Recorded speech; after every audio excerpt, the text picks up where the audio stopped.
بيبدأ الفيلم بكلير وهي بتستلم صندوق من البريد واللي بنعرف انها سياسية ومرشحة كعضوة في الانتخابات، ولما جوزها بيشوف الجواب اللي عليه بيقول لها انه من مايلز برون. في نفس الوقت بيستلم ليونيل وبيردي نفس الصندوق، ودول بيكونوا اصحاب مايلز هم كمان، لكن الصندوق مش بيتفتح بسهولة وبيرنوا على بعض وبيفضلوا هيتكلموا هيفتحوا الصندوق ازاي. كمان بيوصل الصندوق لصاحبهم جاك اللي بيحاول يفتحه هو كمان، لحد ما بيوصل ليونيل لزرار مخفي في الصندوق وبيقدر يفتحه ويفتحوه كلهم، وبيكون جواه الغاز وبيقدروا يحلوها لحد ما بيوصلوا لكارت دعوة من مايلز للاستجمام في الجزيرة بتاعته في عطلة نهاية الأسبوع، وبيكونوا فرحانين ومتحمسين جدا. وبنشوف واحدة من زمايلهم اسمها أندي وصل لها نفس الصندوق لكن ما قدرتش تفتحه وكسرته بكل قوتها لحد ما وصلت للكارت. في نفس الوقت بيوصل نفس الصندوق للمحقق الشهير بينو بلون وبيقدر يوصل لكارت الدعوة. بنشوف بعدها المحقق بلون وهو مستني عند المركب اللي هتوصلهم للجزيرة، وبيوصل بعدها باقي الشلة وبيتفاجئوا لما بيعرفوا ان المحقق الشهير بلون وصلته دعوة وهيقضي الأجازة معاهم. وبيجي زميلهم دوك ومعاه حبيبته ويسكي وبيعرفهم عليها، وبيطلعوا على المركب اللي هتوصلهم للجزيرة، وبتيجي صاحبتهم أندي اللي بتكون متأخرة وبينطلقوا بالمركب. وبيقول المحقق بلون لليونيل انه حس ان أندي غريبة ومتوترة من اول ما وصلت، وبيسأله لو هي واحدة من شلتهم،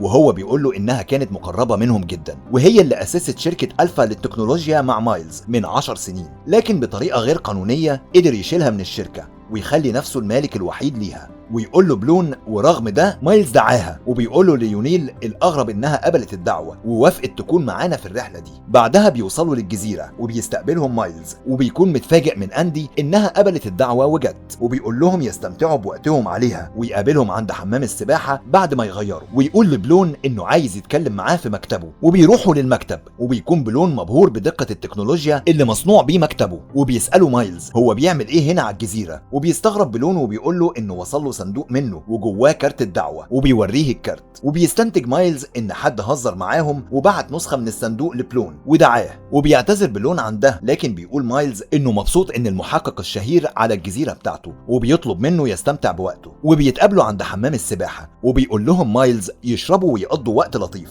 وبتروح أندي تقعد قدام حمام السباحة وبتسألها بريدي هما ما شافوش بعض بقالهم قد ايه، وهي بتقول لها من بعد المحاكمة من كام شهر. وبتحس بريدي انها متضايقة وبتنزل لحمام السباحة. بيجتمعوا سوا بعدها وبيسألهم بلون ايه اللي بيجمعهم كلهم، وبيقول له مايلز ان بريدي عندها خط للموضة باسمها وصورها على مجلات الموضة، وكلير عضوة مهمة في السياسة ومرشحة للانتخابات الجاية. وبالنسبة لليونيل فهو عالم بيولوجي وبيشتغل على الابحاث اللي مايلز بيعملها. اما دوك فعنده اكتر من 1,000,000 متابع على برنامج تشير بفضل عضلاته. وهنا بتتدخل اندي وبتقول عايزه تعرف ايه حلقه الوصل اللي بينهم كلهم، وفي الحقيقه ان مايلز بيدعم حمله كلير الانتخابيه وهو اللي بيدعم البرامج اللي عليه متابعين بيدعموا دوك. وبالنسبه لبريدي هو اللي بيدعم حمله الموضه بتاعتها وبيدعم ليونيل في ابحاثه، وبتعرفوا انهم من غير مايلز ولا حاجه وكلهم متعلقين بيه بسبب مساعداته ليهم بفلوسه. وبتمشي من المكان وبتروح وراها كلير تتكلم معاها، وبيقول مايلز للباقي انه هيقابلهم على العشاء ويتجمعوا من تاني. وبتروح دوج ورا مايلز وبتقول له ان الحوار اللي هو طالبه من بريدي تقدمه ليه قدام الصحافه ممكن يخسرها اسمها وهيخسرها شغلها هي كمان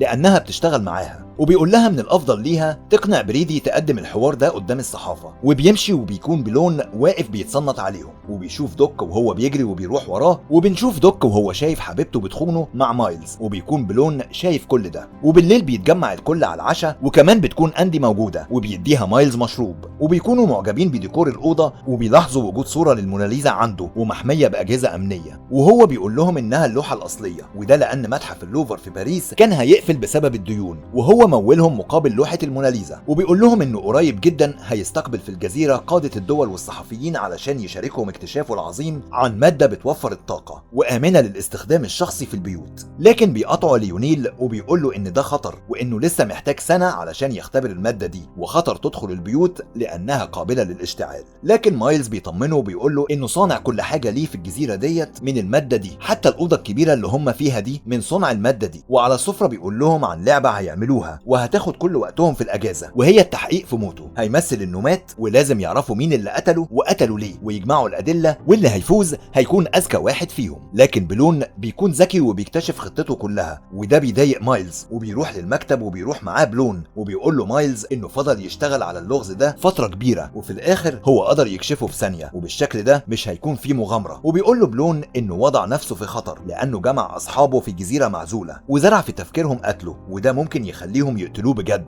وممكن يكون في حد منهم بيكرهك ويكون الكل لسه مجتمع في الاوضه ويقولوا لاندي هي ليه جايه معاهم وعايزه منهم ايه، خصوصا انهم متاكدين انها بتكرههم. وهي بتتعصب عليهم وبتقول لهم انها عايزه العدل وعايزه الحقيقه. وبيرد دوك وبيقول لها الحقيقه اللي معروفه هو انك خسرتي المحاكمه. وبتتضايق اندي وبتمشي من المكان، وبيبداوا هم كمان يتخانقوا سوا وبيتوتر الجو بينهم. وبيدخل عليهم مايلز وبلون وبيقول ليونيل وكلير انهم هيمشوا تاني يوم، لكن مايلز بيمنعهم ويقول لهم لازم يستمتعوا بالاجازه لاخر يوم ولسه في حاجات كتير هيعملوها. وبيديهم كاسات فيها مشروب، ولما بيشرب دوك بيتخنق وبيقع على الارض ويموت. وبينصدم الكل وبيقول لهم بلون يبعدوا عنه وما يحركوش اي حاجه من مكانها، وبيطلب من بلونيل يبلغ الشرطه والاسعاف ييجوا باسرع وقت للجزيره. ولما بيبلغهم ليونيل بيقول له صعب يوصلوا في نفس الليله بسبب المد والجزر وهيوصلوا تاني يوم. وبيقول لهم بلون كل واحد يدخل ينام وما يحركش حاجه من مكانه لتاني يوم. لكن فجاه بيبص مايلز للكاس اللي كان مع دوك وبيوقفهم كلهم، وبيفتكر لما قعد جنب دول والكاس بتاعه اتبدل معاه، وده معناه ان اللي كان مقصود يموت هو مايلز. وبيشك فيهم كلهم وبيقول لبلون يعرف مين فيهم كان عايز يقتله وهو هيديله $1 مليار. وبينصدم اصحابه منه وبيقولوا له انه عمره ما هيأذوه. وفجأة النور بيقطع وبيخاف الكل وبيفضلوا يجروا في كل مكان وبيتفرقوا، والنور بيفضل يقطع وبيشوفوا خيال واحد بيجري بمسدس وبيخاف الكل. وبيقابل بلون اندي وهي بتجري وبيقول لها ان دوك اتقتل، لكن فجأة حد بيضرب عليها طلقة وبتقع ميتة هي كمان. وبينصدم بلون وبيتجمع الكل عنده والنور بيجي وبيتصدموا، وبيقول لهم بلون ما يحركوش الجثه ويدخلوا لجوه. وبيقول له مايلز هو عايز يفهم ايه اللي بيحصل هنا ومين اللي بيقتل فيهم وبيقتلهم ليه. وبيقول له بلون هيعرفهم كل حاجه، وبيبدا يحكي. وبنرجع فلاش باك وبنشوف واحده وهي بتخبط على باب المحقق بلون وبيفتح لها الخادم وبيقول لبلون في واحده عايزاه ومعاها صندوق. وبيستقبلها بلون وبتوريه الصندوق وبيكون متكسر، وبتقول له انها اخت اندي شريكه المليونير مايلز في شركته. وبتقول له ان اختها كانت العقل المدير للشركه وكان زمايل مايلز دلوقتي هم شلتها، ودخلت عليهم مايلز وعرفتهم عليه. لكن هو بدأ يقرب منهم ويساعدهم في مصالحهم وبدأوا يحبوه ويعتبروه الزعيم بتاعهم. لكن اخت اندي كانت ذكيه وفكرت في مشروع شركه الفا للتكنولوجيا، ورست وكتبت كل حاجه على منديل وازاي هتبدأ المشروع، وعرضت الفكره على مايلز واعجب بيها ودعمها في المشروع بفلوسه. لكن لما المشروع كبر ودخل مبالغ كبيره ليهم زور في الورق ونفاها من ملكيه الشركه. ولما رفعت عليه قضيه في المحكمه تنسب المشروع ليها وانها العقل المدير، وكمان كتبت كل ده على منديل، لكن المنديل ضاع منها. بيشهد كل اصحابها ضدها وبيقولوا قدام القاضي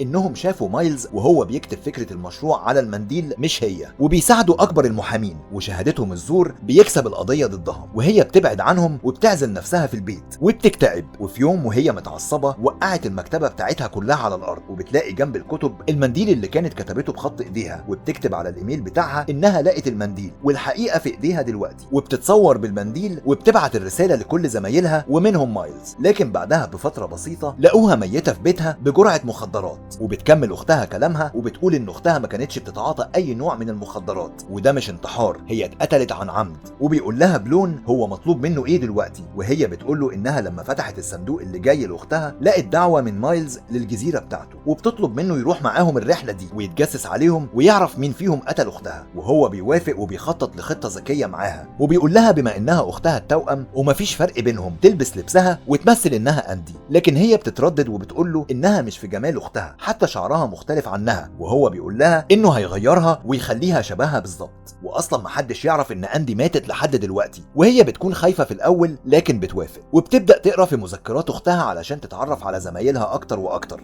وما تتكشفش قدامهم. وبعدها بيسافروا سوا للرحله وبيمشوا وبيمثلوا انهم ما يعرفوش بعض، وبداوا هما الاثنين يراقبوا الكل علشان يعرفوا مين فيهم قتل اختها. ومن خلال مراقبتهم ليهم اكتشفوا ان دوك قتل اندي بطلب من مايلز. وبنرجع لدلوقتي وبيكمل بلون كلامه وبيقول لهم لما النور قطع ولقى هيلين قدامه واللي بتكون اخت اندي، وبيقول لها ان دوك مات. جه مايلز وقتها بمسدسه، لكن من حسن حظها مذكراتها كانت في جيبها واتصدت للطلقه وما ماتتش، لكن مثلت انها ماتت قدامهم، وقامت بعدها تدور على المنديل اللي يثبت براءة اختها، واللي اكيد حد منهم سرقه، وفتشت في كل اوضة وبهدلتها، لكن ما لقيتش المنديل في اي حاجة من اغراضهم. وبنروح عند هيلين وبنشوفها وهي بتفتش في اوضة مايلز، وبتقدر تلاقي الجواب اللي فيه المنديل ورا البرواز اللي عليه صورته مع اختها اندي، وبقت اصحابهم، ودخلت عليهم وورتهم المنديل اللي يثبت براءة اختها للمشروع وان مايلز قتلها. لكن بيولع لها مايلز في المنديل وبيتحرق قدامهم كلهم، وبيقول مايلز دلوقتي مفيش اي دليل ومفيش حد من الموجودين هيقف في صفك ولا هيشهد معاكي في المحكمة.